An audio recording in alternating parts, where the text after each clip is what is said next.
আসসালামু আলাইকুম বন্ধুরা, এইটা আমাদের একটা নদী। তো এই নদী পার হতে হলে আমাদের এই নৌকা দিয়ে পার হতে হয়।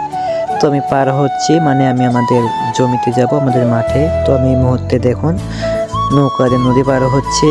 দেখতে পাচ্ছেন আমি পা হেঁটে যাচ্ছি এবং নদী অনেক উঁচু দেখতে। তো অবশেষে আমি নদীতে উঠতেছি এবং বন্ধুরা অবশেষে নদীর উপরে উঠে গেছি এবং ওই নৌকা দিয়েই নদী পার হয়ে আসলাম মাত্র। এবং আমি সামনে যাচ্ছি, দেখতে পাচ্ছেন পাশে নদী এবং এই পাশে সরিষার জমি, অনেক সুন্দর লাগতেছে। এবং আমাদের এখানে এখন সরিষার আবাদটা হয় এবং খের আবাদটাও অনেক হয়। এবং সামনে দেখতে পাচ্ছেন একটা মেশিন, এই মেশিন দিয়ে এই জমিগুলোতে পানি দেওয়া হয়।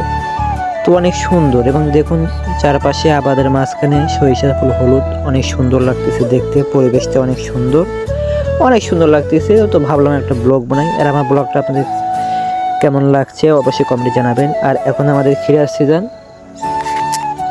এই সময় আমাদের এখানে ক্ষীরা বেশি হয়। আর এই যে নদীর পার, পাশে নদী দেখতে পাচ্ছেন, এই যে ক্ষীরার আবাদ, এই আবাদটা আমাদের এখানে বেশি হয়। তো এখনকার সিজনটা হচ্ছে আমাদের ক্ষীরার। আর আমি যাচ্ছি আমাদের মাঠে।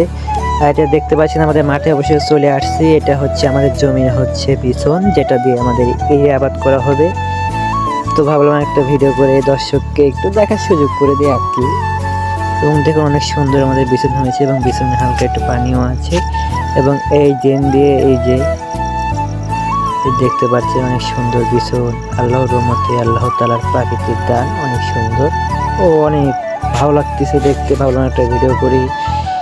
এবং এটাই অনেক মানুষের প্রাণ, এই বিছন থেকে ধান হবে। এই যে আমাদের জমি এইটা। আর এইটা দেখতে পাচ্ছেন মেশিন, ড্রেন দিয়ে বিছনের খেতে পানি আসে। আর এটা আমাদের জমি, এই যে আমাদের জমি অনেকখানি আছে মোটামুটি আল্লাহর রহমতে। আর এটা আমাদের বিছন, এই বিছন দিয়ে এই জমিটা আবাদ করা হবে। আর পাশে এটা আমাদের আবাদের পাশে এটা হচ্ছে ক্ষীরার জমি, আল্লাহর রহমতে অনেক অনেক সুন্দর ও ভালো কিছু। এটা আমাদের মেশিন, আল্লাহ তাআলার প্রাকৃতিক দৃশ্য দেখুন, নিচে থেকে পানি ওঠে। এবং এটা আমাদের ক্ষীরার গাছ, আল্লাহর রহমতে ক্ষীরার গাছটা অনেক সুন্দর হয়েছে। এটা আল্লাহ তাআলার দান, মাশাআল্লাহ অনেক সুন্দর। সবাই দোয়া করবেন ভালোভাবে যেন আমাদের ক্ষীরা